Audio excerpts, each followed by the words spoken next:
I'm just going to give you a brief background on climate change in the Maldives and how that relates to climate change here in the Southern Tier. And so some of this you may already know, so I'll try to go through it quickly and get to the good stuff, which will involve civil society organizations, what they're doing to advocate for the Maldivian people, not only on an international scale, but really on a national and local levels as well.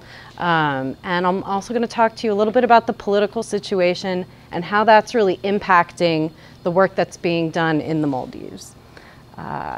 So just to, real quickly before we get going, just so you have a little idea of what my background is, I have a MS in Global Affairs from NYU.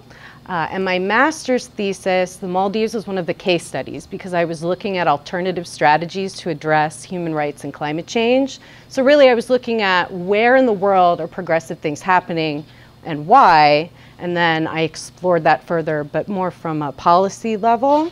So when I graduated, I was looking for work, and lo and behold, I got a job with an NGO in the Maldives that was working to fill the gaps between what policy dictated in the country, which was very progressive environmentally and on the human rights front, versus what was actually being implemented.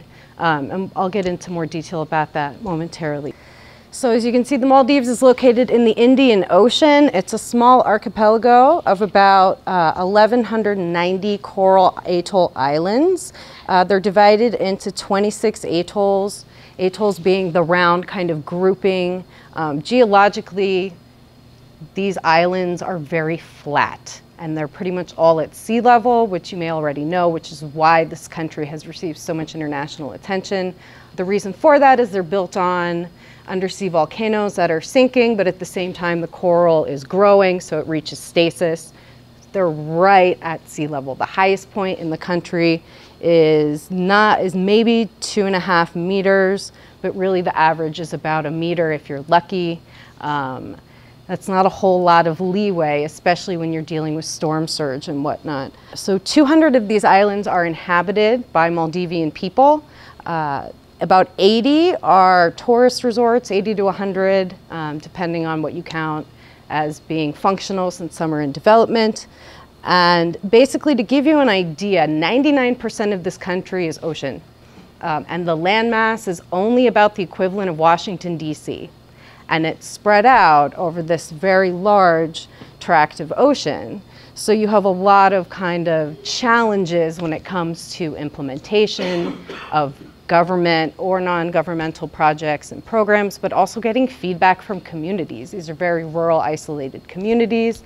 There's not a lot of interaction with tourists coming into the country, very little at all, I would say. And so for these reasons, they're very vulnerable geographically. Their access to resources is very limited. And also because of political instability, which I will talk to you about a little more momentarily. One of the primary reasons they're so vulnerable is because of climate change impacts. And as the 5th assessment report that came out last year from the Intergovernmental Panel on Climate Change stated, human influence on the climate system is very clear. There's no dispute. There was no dispute in the 4th assessment report. It's even more clear in the 5th assessment report. And now what we're really seeing through all the tireless work of scientists, hard scientists, social scientists around the world, is that climate impacts are very real. They're having very tangible negative effects on communities all over the world. And because the Maldives is so low-lying and it's a developing nation, they're really on the front line for climate change. I just wanted to show you a graphic really quick. This is just the level of sea level rise that's happened since 1900, and that's globally we're seeing increases. We're looking at about 7.5-inch sea level rise between 1901 and 2010. And the rate at which sea level is rising, not just from glacial melt, but from thermal expansion, is faster than at any point previous time in history. So we're looking also at increases in precipitation and increases in temperature, which vary by region, but about 2 degrees Fahrenheit warmer in the US, at least on average, than we were 40 years ago. Maldives has gained notoriety nationally, or internationally, pardon me, because they're so vulnerable. And I'll talk a little bit about how that happened, but I just thought it was pretty telling that even NASA, for one of their sea level rise examples, has the Maldives front and center, and this is a US government page. The EPA also has an interactive tool for students. Take a trip to the Maldives to learn about sea level rise. So clearly this is something that's now finally being discussed at the upper echelons of our government, which maybe 5–10 years ago was not the case. So the Maldives went through a democratic transition in 2008. Prior to that, it was under 30 years of dictatorship. This was the longest running dictatorship in South Asia. Following the election of President Mohammed Nasheed, who was a former journalist and political activist in the country, he was elected in 2008.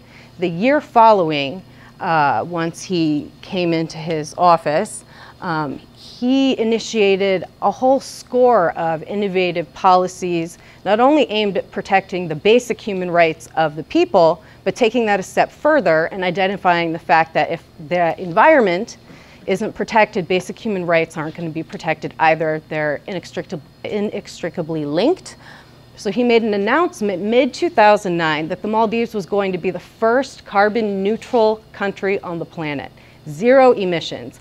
And that was a really big deal, and this became the kind of vanguard example of how a developing nation with limited access to resources could still adapt to climate change impacts in a way that is not only sustainable environmentally, but is good for its people as well. And so to raise awareness about this, he staged an underwater cabinet meeting shortly following, a few months following this announcement, where every cabinet minister was scuba certified, and they actually held this meeting underwater. It received quite a bit of international press attention. That's how I first heard about the Maldives, actually, was through these progressive policies they were putting forth, and then lo and behold, here's a fun example of the innovative activism going on there, even at the upper echelons of government. The Maldives, particularly Mohammed Nasheed, played a vital role in the Copenhagen negotiations in 2009. That's for the Intergovernmental Panel on Climate Change, basically the framework which the Kyoto Protocol was negotiated. Because, the protocol was due to be up, a binding treaty needed to be agreed upon, which it was not. However, the Maldives really did an extraordinary job of not only advocating on behalf of small island nations, but on behalf of developing nations generally. And if you want a more in-depth story of how that went down, I would recommend watching The Island President. It's about how these things kind of came to fruition and really closely followed President Nasheed during the negotiations. It's a fascinating documentary, and it'll give you a little bit more of a clear idea about why these things are important and why this tiny nation was able to make such a huge impact despite only having a populace of about 350,000 people. So while these progressive things were happening nationally, the adoption of lots of conservation measures, a push for renewable energy, and the Maldives was teaming up with international and regional organizations to do so, nonetheless, adaptation is not cheap. It does not happen easily, particularly in the context of what was happening within the country. But I mean, it's pretty disturbing to see on a lot of islands erosion, lots of erosion, not just coastal erosion. There's actually some salinization happening of the limited agricultural lands that are available. So there's been a lot of push by different groups to really kind of see these things implemented at the local grassroots level. And this was a story I did working as a journalist, just talking about why this is so urgent for the country. So the sea level is rising everywhere. New York State is no exception. This is just a projection of what's going to happen in the Northeast by the US government. This is the National Climate Assessment released last year. So even at the mildest projection of sea level rise, we're going to see massive changes in really what we're able to do as far as you have very large industrialized cities and centers of business and residential homes and whatnot. So imagine what it's going to take for us to adapt to this.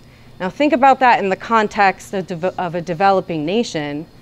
How are they going to manage it if we're a little bit boggled? So that's part of the reason why I do what I do, is to kind of link, well, what ideas and actions are happening on their end versus on our end with civil society. How can we exchange information and all work together, because we're all in the same boat, literally. This area is very vulnerable to some of the same things that the Maldives are actually, because of increased precipitation, due to increasing frequency and intensity of extreme weather events. You have flooding issues. This was the 2006 flood, which I'm sure you're all much more familiar with than I am. But just kind of imagine the scale of having to deal with those things with no rapid response, no real proper monitoring, and very limited support. So, you know, if there is a sewage treatment facility flooded, you know, we might be able to deal with that in a way that will protect people for the most part and restore the environment. In these other nations, particularly island nations where they have very limited access to resources because everything's being imported, they don't have the response time that we do. They're also facing, just like we are, increasing health problems. So disease vectors due to spreading insects, as the temperature rises, as things get warmer, and we have more precipitation, that's more opportunity for breeding. West Nile virus, I'm sure you're all familiar with, is an issue. This is also the same case overseas, except you can expect malaria or dengue fever and other things of that nature to proliferate. Another issue that we don't often think about are the GI tract and respiratory problems that come from poor air and water quality. And so in a lot of these disaster situations, the water, you know, your basic resources are going to be contaminated. And who's to say that there's going to be a rapid enough response to even address that? And because we're in a more, I don't know if rural would be the correct term, but we're not necessarily a huge cosmopolitan conglomerate of urbanization, we're not going to have the same kind of systems built. And the smaller systems, for whatever reason, are more vulnerable to these kinds of events. So just like the Maldives, Binghamton and Broome County were frontline climate change communities, and we need to deal with these issues as well. And just to give you a few little fun facts, our area, it's projected that the temperature will increase by approximately 3.5 to 5.5 degrees Fahrenheit by 2050. We're looking at anywhere between a 5 to 10 increase in precipitation by the 80s. And generally speaking, we're going to see more droughts in the summer and more precipitation in the fall and winter. So basically, we have more extreme weather in store for us. Hooray. And these vulnerability issues also touch on issues of equality, intergenerational and intragenerational equality. Very, very big issues, because often the smaller rural areas, be that in this context or overseas, often suffered the most. They have less capacity to respond to these extreme events. And just they can't really handle the rising costs of energy. And really, there's the lack of access to either medical or transportation services puts them even more at risk when there are extreme situations that happen. Why does that matter for what was happening in the Maldives? Well, we were addressing those issues through the organizations I was working as a consultant with in 2009 and then again in 2012. So Huadu Aid is the name of the first organization I worked for. Something about Maldivian NGOs that you should know is there were organizations in existence prior to the democratic transition, but they were very limited in what they could do, and they functioned almost more as social groups. So while they would address specific issues on their islands in a piecemeal manner, you didn't start to see more formal organizing until the democratic transition. And then they started proliferating like mushrooms. So I went to work for Huadu Aid, a local organization that really wanted to expand regionally and then nationally as well. And the focus of that organization, as is with most NGOs in the Maldives, is youth awareness and education. So a lot of these issues, climate change, human rights, whatnot, they're not necessarily worked into the curriculum because there's been so much instability in the country. And while environmental studies is part of the core curriculum, it hasn't necessarily diffused to all segments of society. So people are facing these changes on a day-to-day basis. They see these things are happening. It's affecting their livelihoods and whatnot, but there's no context to explain why. And so organizations, civil society organizations, particularly the island-based rural groups, really aim to educate the populace and then try to fill the gaps so to provide services where the government cannot.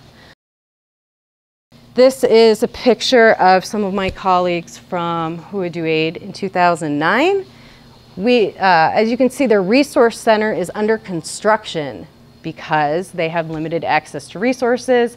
All of the NGO volunteers contribute to basic things like construction, maintenance, soliciting funds, anything and everything.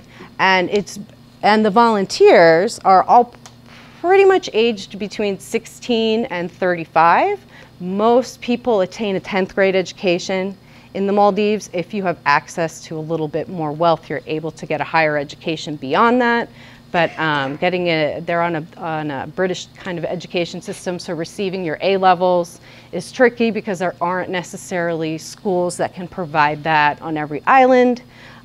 So basically, you have a group of people who are working full-time jobs on their island. They're not necessarily they haven't necessarily had access to higher education, but they know what's going on in their communities. They're very savvy, very smart, and they're working very hard to address these problems, but they need a little assistance to tap into these grant funds and whatnot. And so that's what I was doing for them primarily. As far as colleges and whatnot go, the Maldives just established its first national university either in 2012 or 2013. There are some private colleges, but for the most part, it's public schooling.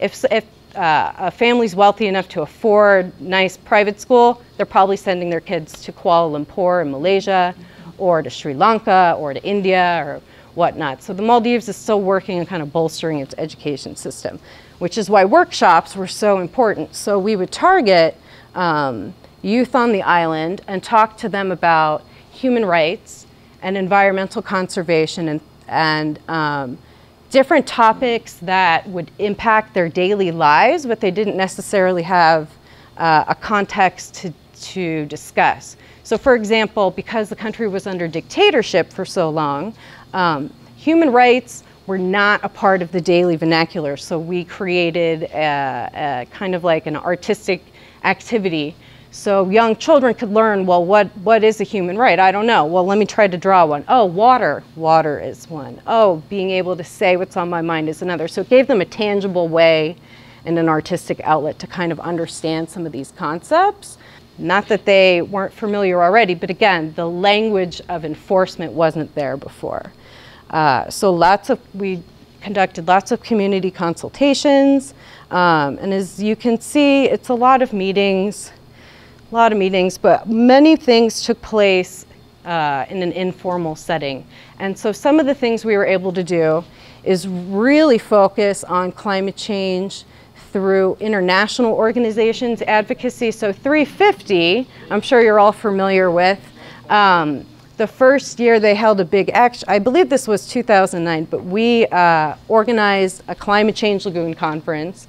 We got some nice press out of it too. But so what you're seeing is NGO leaders from the entire atoll of Huadu. This entire thing That's Hooadoo Atoll. So that's a ring of islands connected by very shallow reef. And so we had organizations represented from every single island, and that's the second largest atoll in the world, by the way, attend this climate change lagoon conference so we could discuss what actions are they going to take, how are they organizing, what are they doing in their communities, what are they doing to engage local, regional, and national government. There was a draft climate change declaration they, I believe, had submitted at the Copenhagen negotiations, because this took place before those negotiations actually happened. So we were kind of in a state of not only creating awareness, but advocating for different organizations in the country to really have a voice and have that voice be heard, even if they couldn't physically travel to Copenhagen, to come up with other creative ways to really kind of show what was going on. And so we had also local government officials, regional government officials, the police, the Maldives National Defense Force, all participating. And that was a really big deal, especially on the heels of the democratic transition, because there's not a lot of trust for the security services in the country. And I say security services because until 2004, there was no separation between the police and military. In 2000, or pardon me, so after the democratic transition, you did have separate kind of forces, entities, but they really functioned, they weren't vetted far enough away from that. So basically there was a lot of mistrust for these individuals, and so the fact that we got them partnered with local organizations was a real triumph. We planted 350 trees, that's what those little trees are, and then the following year they held another similar event to raise awareness. I was not in the country at this time, but they held a boat conference just to with organizations from all over the region, just to show that indeed the country is going underwater and urgent action needs to be taken immediately. So this is actually my former NGO, Hooadoo Aid, I sit on the board of directors for now. They converted just a house that they rent. I actually used to stay there before it was painted and had the nice fence and everything. They've converted it to a preschool.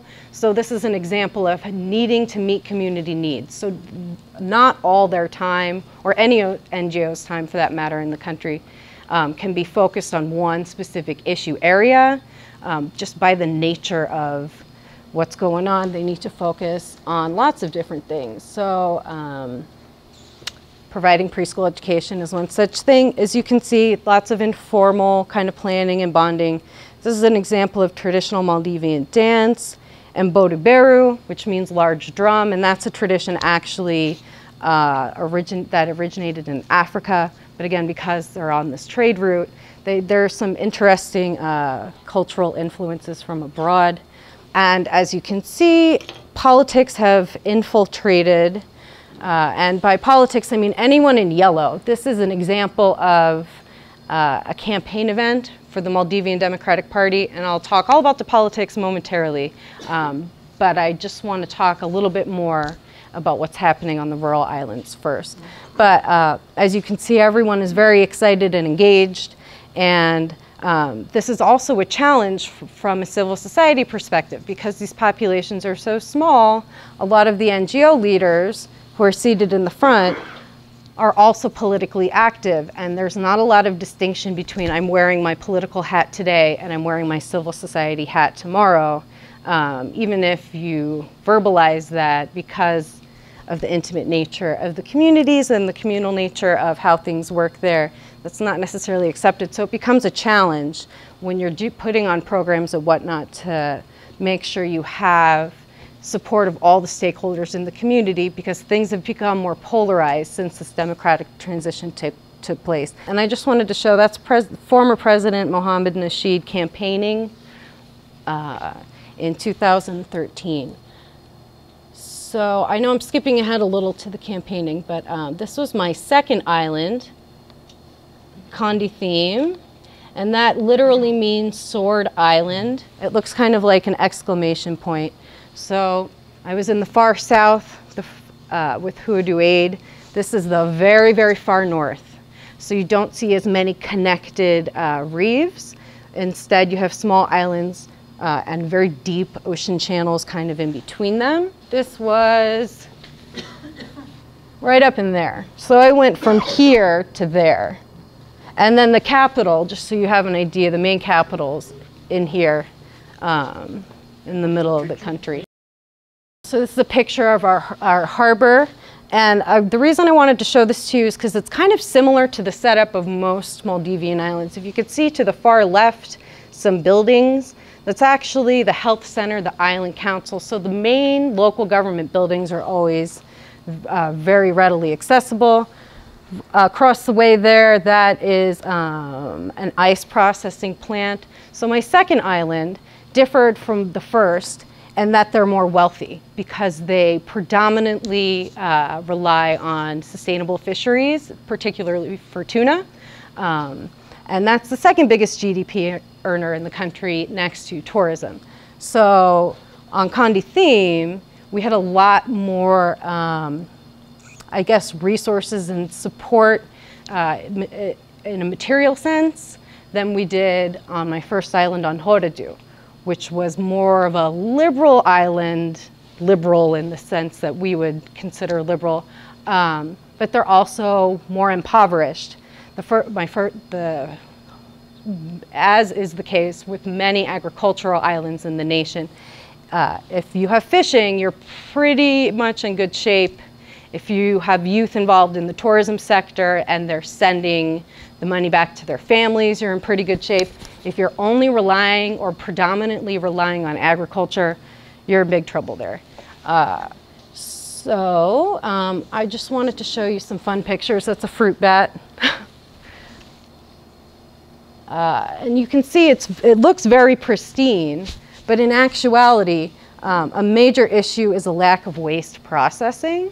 And so if you walk along that beach and you turn the bend, it's where everyone throws their trash because there's nowhere to put it, because the government has not been able to enact simple services like sewage treatment or waste management. And so these gorgeous beaches on these inhabited islands are just swimming in trash. But then you don't see a technology transfer necessarily from these luxury resorts. And then the government doesn't have the capacity to necessarily get the equipment needed to do the processing. So that's a whole nother backstory. Lots of drama with regional and international organizations, but it's a big problem and a big shame for the nation. Here's some of, I know it looks like pretty healthy coral, but this is actually coral recovering from the 1998 bleaching. There's an El Nino bleaching event. And I don't know if you can see the tips of this branching coral there, but they look white. That means they've died off. So the Maldives not only is dealing with sea level rise, but you also have ocean acidification because the ocean's absorbing so much CO2. And so the reefs that they are very dependent on for healthy fisheries are really in danger of completely dying. And you can see some areas are still doing okay, but we're very, very far away from the capital. The closer you get to the capital and you try to take underwater pictures like this, the coral's all broken and dead or polluted or whatnot. And it's a real shame because all these very progressive conservation policies, there's no capacity to actually enforce them. Again, why NGOs are so vital, because the government's just falling short. That's an eel. I don't know if you can see the eel. The Maldives has a tradition of sustainable pole and line fishing. So that's why their tuna sells at such a high rate. And I think you really see it bought more in Europe. And they also, most of the tourists are coming from Europe just because geographically it's easier for them to get there than for us. But there's not been too many instances of like dredging or longline fishing or anything like that. Very few.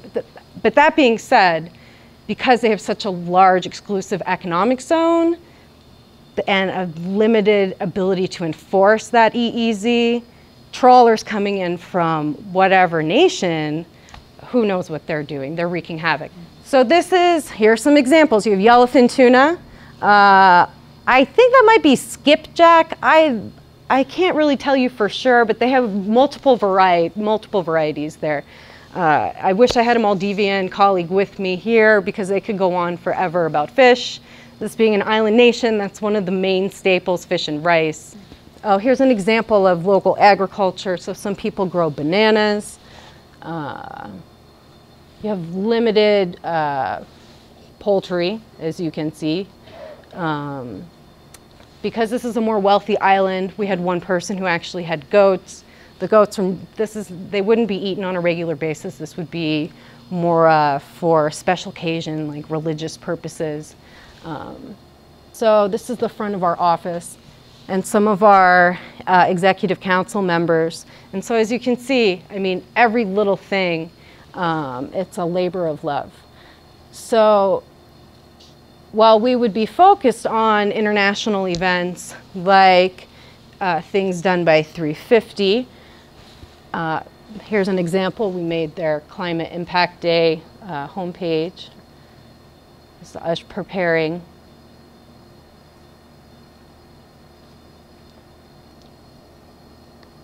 What we're showing here is how sea level rise would really affect the nation. And basically with 1 foot of sea level rise at the very bottom of that little pole, it's already above the ground level. So then as different ice sheets melt, that's what those kind of indicators are.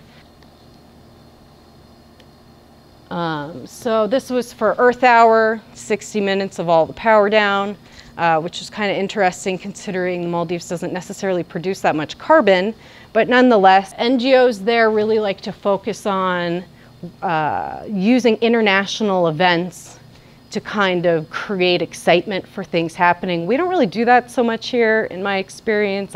None of the NGOs I've really partnered with are throwing events or organizing events for International Human Rights Day, for example.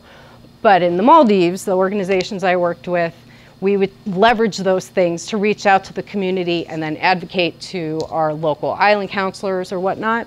We're just kind of cleaning an area here to become a public park. So again, municipal services are non-existent. If you want it done, you have to do it yourself and organize it. Here's an example of a red tide affecting the island, actually the region. And this is very problematic because reef fishing, subsistence level reef fishing, you saw those delicious looking parrotfish, that's a necessity for eating because any tuna that's being caught is being sold. So when you have red tides like this, which are also increasing in frequency because of rising sea level temperatures and algal blooms and whatnot, you can't eat. So we spent a week eating canned tuna instead of fresh fish.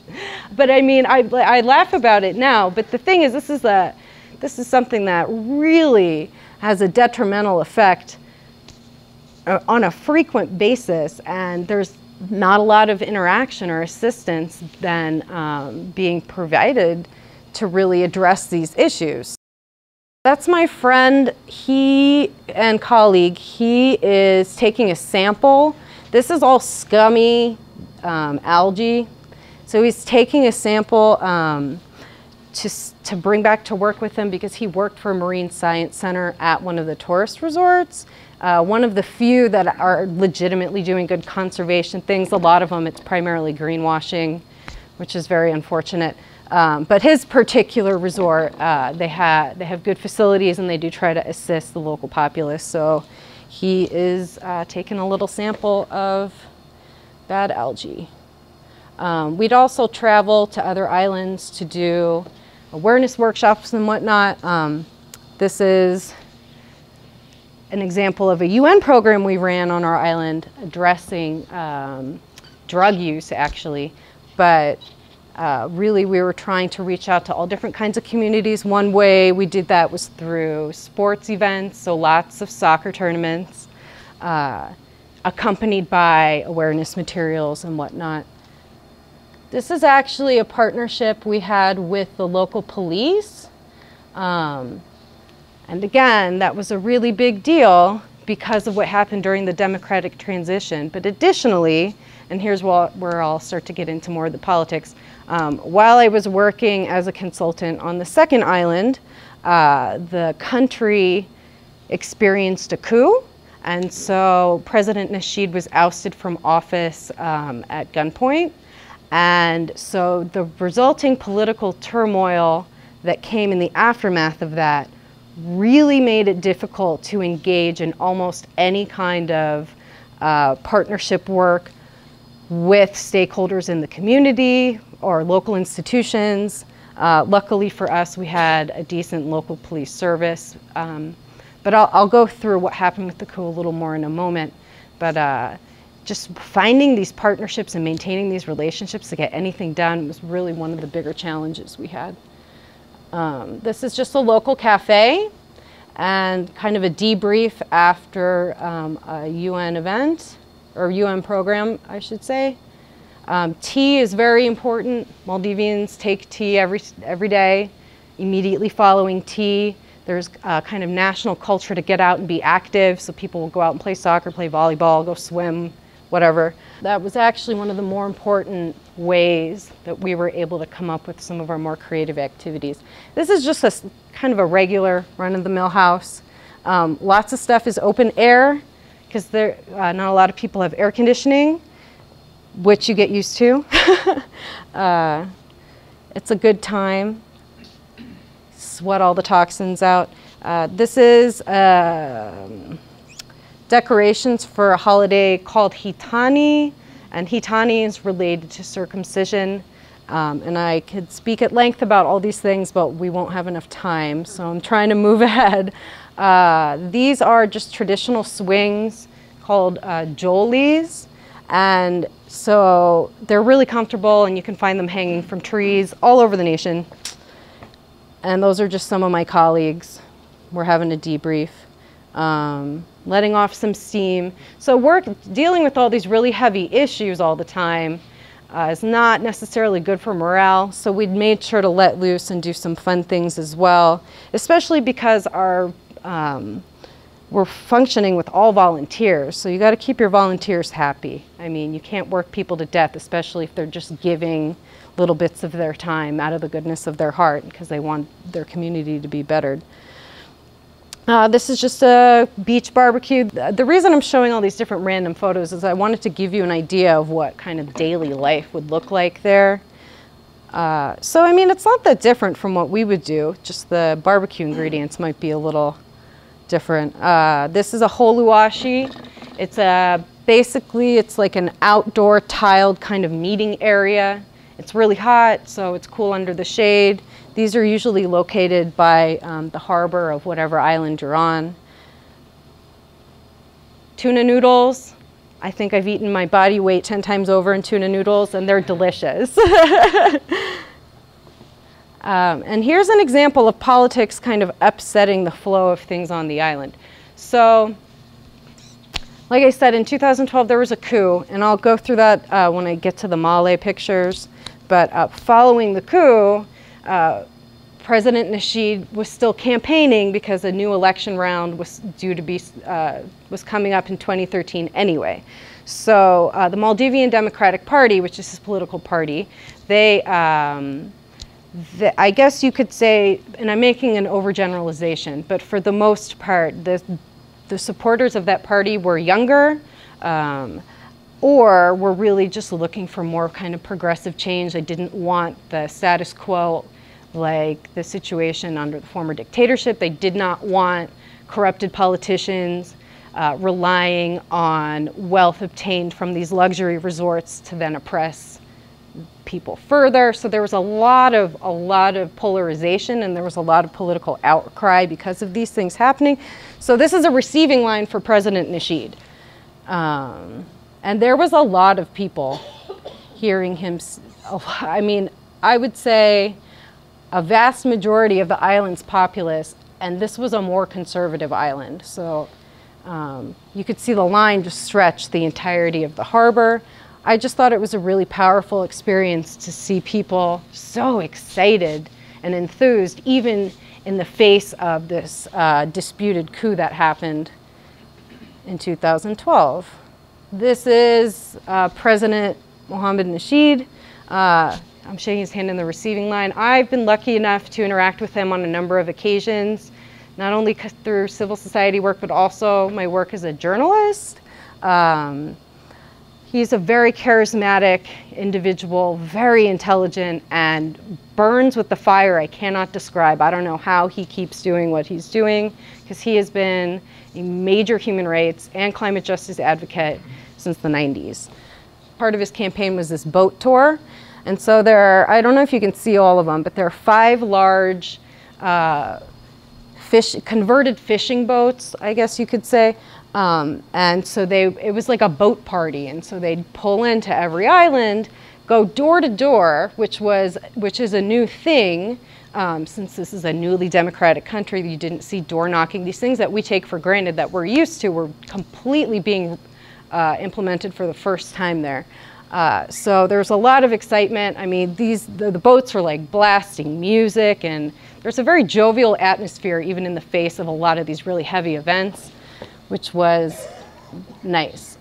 So as I said, in 2012 there was a coup, at the time it was a disputed coup, and depending on who you speak with now, they would say the same thing. However, having been in Male on the day that this took place, February 7th, 2012, this is Male. February 7th was also the same day that a major World Bank initiative to help the country reach its carbon neutral goal by 2020 was going to be enacted. Same day that agreement was being finalized was the day of the coup d'etat. Male is home to about 1/3 of the country's populace. So while you have everyone very spread out on these tiny islands, you've got 1/3 of the people, about 130,000 give or take, crammed into a 1.5 square kilometer island. And that is Male. And I believe it's the 4th most densely populated city in the planet, but I'd have to double check my source on that one. Very narrow streets. Everyone uses motorcycles to get around for the most part because of that. It's an old cemetery. So the coup, February 7th, you saw what we experienced was a lot of confusion and basically a mutinying of the security services, because we woke up very early that morning, as you do in the Maldives, because it's very hot, and if you don't have air conditioning, come 8 a.m. you're wide awake. And right around that time, there were rumors going around that the Maldives National Defense Force, the MNDF, that's their military, and the police services were having skirmishes, and no one could understand why that would be, what was going on. There was very heavy tear gas and pepper spray scents in the air, and with humidity that stuff kind of holds in the air, you know, so it didn't go away over time. Your face would be burning for hours. So these are actually not military, but they are police. They are militarized police officers, special operations police in the camouflage. And so I don't want to go into all the specific details of this just because it would take a lot of time. Politics in the Maldives are very confusing, but I'll try to give you the broad strokes to understand why this happened. Or what really went down. Basically, there were the police and the MNDF having these skirmishes in the early morning. No one really knows what's going on. This is the main square by the president's office.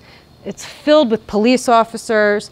You can see up the road, these are government buildings. There's lots of people on the streets amassing in Jumhuri Maidan. That's the name for the national square. Because they want to know what's happening. Lots of rumors going around. Maybe around 11 a.m. I had a friend tell me they thought that President Nasheed had been killed, and there was no context for that whatsoever. It was just a random rumor floating through the city. We came to find out that he was being held at gunpoint and made a national announcement that he would then be resigning. And there was not a whole lot of clarity as to why that happened. Subsequently, lots of social media footage has come out, documentaries have been done, showing kind of the course of events in more detail, what happened that day, why he was pressured out. Ultimately, there was a Commission of National Inquiry that was launched in 2012, a few months after this disputed coup. The CONI, that's the abbreviation for the commission, the CONI report was considered illegitimate by the MDP for various reasons. That's Nasheed's party, the Maldivian Democratic Party. Also, right after this happened, India, the US, and other international actors recognized the subsequent government that was headed by Nasheed's former vice president. So these things all happened very quickly, knee-jerk reaction, and then really as more of this footage came out, and as we learned that a lot of these things were excluded from the Commission of National Inquiry, you started to see some foreign nations kind of changing their tune or whatnot. But it was a pretty surreal situation to be in the Capitol when this happened, because you had so many people on the street, angry and confused. You had lots of security services out. I remember driving by the presidential palace, and it's called the presidential palace because the Maldives used to be a sultanate. Driving by the presidential palace and seeing two MNDF officers with goofy grins just waving, you know, not really. It was just a very odd juxtaposition of these very intense, heavy things happening and it being taken in a kind of light way. But I mean, I suppose if you're, with this level of confusion when they didn't even know what was happening within the government, it certainly makes sense that those outside the government would be confused. I was in the Capitol that day because I was actually, I had actually just flown back into the country the night before. I had spent the 2 months prior to that in Sri Lanka attending a South Asian youth peace camp with my former NGO, Huadu Aid, and also waiting on my work permit to clear to go work as a consultant for my second NGO, Kaylee. Kaylee meaning coconut like binding, just fun little fact for you. So I had just arrived less than 24 hours. Just by chance, I happened to be in the Capitol. I mean, normally I would be out on a rural island somewhere, but I was just stopping over, and I wake up the next, I had maybe it wasn't the night before, it was 2 nights before. The next day, my first day in country after X amount of time, nothing seemed amiss, everything seemed fine. A colleague and I actually were at the National Museum. The day of the coup, that was one of the first things to be vandalized. So the day that the coup happened, not only did you have all this chaos going on with the security services, but the National Museum was being ransacked. Buddhist artifacts predating the conversion to Islam were all destroyed, which is a very sad thing. I wish I had taken photos of that, particularly since I'm pretty sure my friend and I were the last people to see those artifacts since we were in the museum right before closing. What can you do? At the same time that this chaos is happening in the Capitol, some of the more largely inhabited islands, in my former atoll, the one that looked like a pumpkin, Huadu, they have a very large regional capital. There was lots of rioting and things going on there. At the very bottom tip of the country, it's an island called Adu, and it used to be, there was a British presence there while the country was a protectorate. There's lots of rioting there. Those are 2 areas that tend to be very predominantly MDP, and so they did not take well to this illegitimate transition of power. It was definitely a confusing time. And additionally, before I move on from that, the police and security services also ransacked the TV Maldives, which was the government station, the government news broadcasters. There weren't a lot of private news organizations at this time in the country, which makes sense since they were just coming out of transition and really just kind of trying to reshuffle things. And so there's footage of that as well. I would just recommend Googling it if you want a more detailed account of what happened during the coup, or I can give you a resource from one of my colleagues who writes an excellent blog and can detail all of the nuances of Maldivian politics much better than I can. That's Devehi Sitee, and S-I-T-E-E, which means letter in the local language. So anywho, so this coup happened, and then I went to my second island to do that NGO work. And then during that time, that's when we saw President Nasheed come. He was a former president at this point in time, campaigning ahead of the election. So after my contract was up with that NGO, I came back to Male, and I took a job as a journalist for Minivan News. Minivan News is the only independent English language news website in the nation. And these are some of my colleagues. Since then, almost everyone in that room has transitioned to something else, just because it's such a high intensity job. And there were, on any given day, maybe 4 or 5 of us running the entire publication. We were responsible for not only the journalistic side, but the administrative side as well, making sure we had ad buys to keep the paper going. It was definitely a fun time, but very intense, and definitely a tight-knit crew. So in the wake of the coup, and then in the build-up to the election, you saw a lot of different kinds of activism all throughout Male, and really what that equated to was lots and lots of protests. So the different color flags are yellows for MDP, pink is for the Progressive Party of the Maldives. At this point in time in 2013, there were maybe 12 or so, give or take, different political parties in the country. It's a multi-party democracy, but they do have a president. It's kind of a wonky system. Following the coup, as I mentioned, Nasheed's Vice President Mohammed Waheed took over the presidency. Currently, the president is now Abdullah Yameen. And the reason I'm going through this litany is because Yameen is the brother-in-law of the former dictator, the 30-year dictator, Gayoom. His brother-in-law is the current sitting president.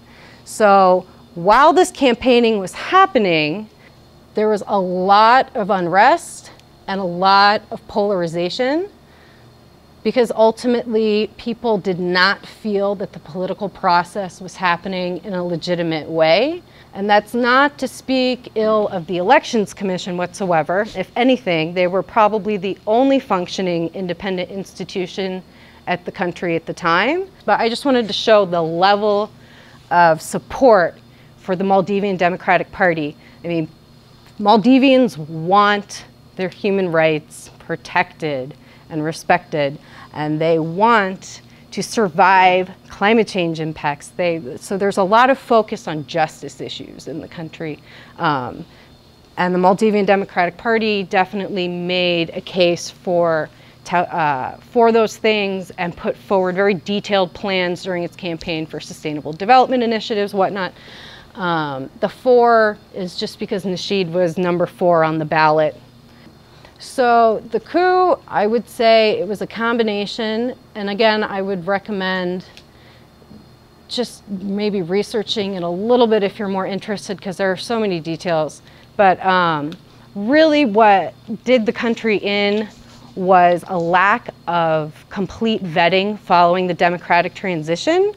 So you had a judiciary that was stacked by the former dictator.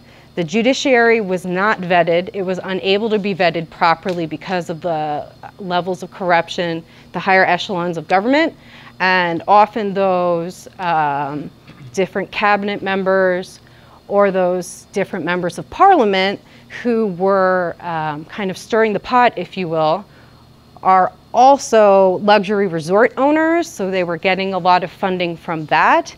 In addition, starting maybe 15, 20 years ago, while the Gayoom's former dictatorship was losing its grip on the country, he started developing relationships with individuals in Pakistan and Saudi Arabia, and some of these individuals are definitely more extremist in nature. They are not representative of the kind of Islam practiced in the Maldives, and it's actually becoming kind of a cultural survival issue. Okay, I see. Because you have this external influence being kind of forced upon the local populace. So I want to just skip ahead through the campaign pictures since we're pretty much out of time, but I just want to show you how things took a turn for the worst. So again, you see lots of creative activism. This is President Nasheed doing a techno rap for a campaign rally. It was pretty awesome. So again, lots of like excitement and support and like very well-educated populace about what was happening. So it's kind of understandable that in the face of all the political instability, there would be so many protests. So this is at one of the Elections Commission's buildings. You can see the militarized Special Operations Police kind of getting into it with some of the local protesters. These are PPM supporters shouting, causing a ruckus. These are MDP supporters, barricaded far away from the entrance, not allowed into the building. It was very obvious to see the level of bias in dealing with these different political groups put forth by the security services. So repeated events like this over time really escalated the level of violence in the country. So because the courts weren't vetted properly, during this campaign period, the Supreme Court started issuing what I would say are bogus mandates to limit the scope of the Elections Commission's authority over what would happen during the election. So basically they were trying to erode their legitimacy. And so they'd issue these decrees at like 3 a.m., literally middle of the night decrees that would either give the police an enhanced role in the election and really in the handling of ballots, or that would put unrealistic time constraints on the Elections Commission to run the 2 election rounds properly. Because it was a multi-party democracy, they had the first round and then the runoff. And so when it looked like after the first round, Nasheed was going to completely win and take back the presidency, you started to see really violent crackdowns on MDP protesters and just on pro-democracy protesters in general. But really the party became synonymous with the push for human rights. And these protests really got very ugly. Large amounts of the crowd would be pepper sprayed. They treated Minivan journalists as part of the crowd, as part of the protesters, because we would not stay behind police lines where they wanted us. So we were facing quite a bit of intimidation by these amped up security officers. This picture is actually, it has to do with a Supreme Court protest that's supposed to be underwear, and a theme just bringing attention to the illegitimacy of the Supreme Court there. With Jangia justice, and Jangia literally means underwear. And it's because while the Supreme Court was issuing all these bogus rulings and causing the election rounds to go, I think we had 5 attempts, 6 attempts. I can't even recall anymore. There were multiple attempts to hold 2 rounds. It was punctuated by endless protests against the Supreme Court. And in the midst of all this, one of the Supreme Court justices had a sex tape come out that showed him in a pair of tidy whities. So then the theme became Jangia justice, and I have a really good photo.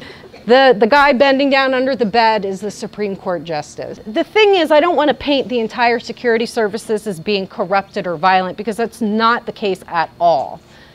And especially considering, you know, these are very tight-knit communities. Even Male, having a larger populace, because it's so small, everyone still knows everything about everyone else. So, I mean, when the police officer is beating someone nearly to death, that has some major reverberations on the social cohesion of the nation. About 194, 195 days ago, one of Minivan's journalists was disappeared, and it is speculated that the security services had something to do with that. The investigation has still not been completed. There's an international petition circulating by Avaz for them to actually look into what happened to my colleague. We don't know. And, you know, a lot of us experienced intimidation on a regular basis. One of my colleagues was almost attacked with a steel pipe. Luckily, she was not. But needless to say, it's not necessarily easy to get hard evidence because in the cases that you do, you might not be around to displace that evidence. However, because of the smallness of the Maldives and the way the rumor mill works there, it's actually like a verbal Wikipedia. So the more times you hear something, the more likely it is to be true, which is a completely opposite rule. But it's kind of interesting to see, having had to fact check and verify from different sources. It's really kind of disturbing what's happening under the surface and the interactions between political and private corruption, and how that is then influencing rise of extremism in the country, which is then eroding the democratic protections and human rights protections that were formerly issued in law. And all that really results in, all that political instability has really limited what the Maldives is able to do as far as its climate justice activism.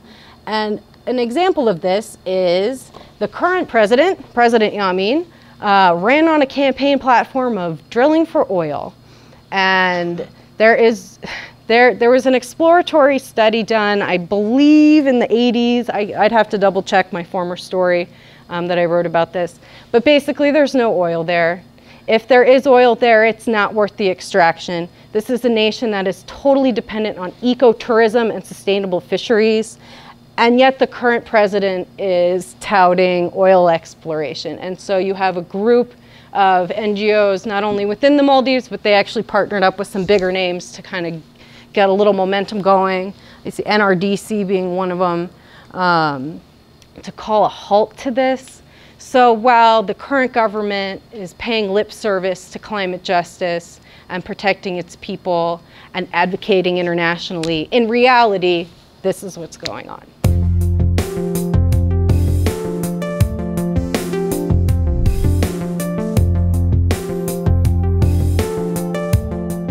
Is 100% Sunni Muslim nation. It's very ethnically homogeneous because the nation has been so isolated, but paradoxically, they're located on a very important trade route in the Indian Ocean. So while there's not a lot of necessarily acceptance of foreigners within the culture in an intimate way, there's definitely a lot of interaction. So Maldivians are very cosmopolitan, they're very aware of what's happening in the world, they're very tech savvy, especially the youth, particularly because one of the main GDP earners is the tourism sector. So a lot of people, when they are interacting with different individuals from all over the world, they are kind of getting a very nice, well-rounded view of what's happening. But ethnically speaking, everyone's Divehi is what the word would be, and really in ancient history, Maldivians would have, I guess, migrated from Sri Lanka or South India. Originally, the nation was Buddhist until 1152, I believe. I might have to double check that. Yes, until 1153, when the entire nation then converted to Islam. But it's a very friendly, welcoming culture. But that being said, there was not a lot of interaction on the inhabited islands. So there's a disconnect. You have lots of interaction with foreigners in a tourist kind of setting, but in your home kind of island setting, it's very isolated. Populace is very small. We're looking, some islands are only 200 people. On the high end, there's only a few islands in the country who have 10,000 or more. Generally, it's around 1,000. I never once felt like I was at all at risk. That being said, working as a journalist, we were targeted by security services and mafia members because they kind of work together. But on the rural islands, no. My colleagues always 110% had my back. We didn't really have any major issues in any of these communities, and these are isolated, somewhat, I mean, more socially conservative areas than maybe what you would encounter here. It was a non-issue. I mean, even with the rise of extremism in the country, and you know, I don't want to make such a huge overgeneralization. I mean, it's hard for me to explain just how open and welcome and friendly and liberal and lots of different positive virtues you can name about any kind of random island you'd go to. I traveled around quite a bit throughout the rural inhabited islands, and I always just encountered I was just very welcomed by complete strangers and by colleagues, and I never had issues. The only thing that was really problematic, and this was more to do with the mafia than me being Caucasian, was that I had laptop thefts happen. But that, you know, that's par for the course when you're traveling anywhere, I suppose. So, because it's a British education system, pretty much anyone under like 40 is going to speak English fairly fluently. And then the older generations, the older the individual, the harder it is to communicate. But that also is a function of the language evolving. There's a lot of English slang kind of worked in. So there's so much variation as far as even their dialect went that my first island, I couldn't understand anything.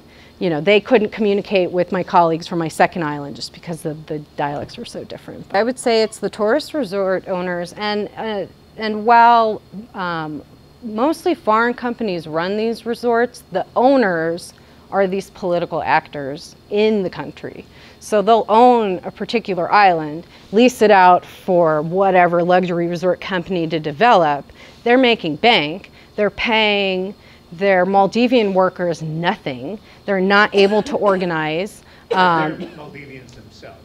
The tourism workers? No, the owners.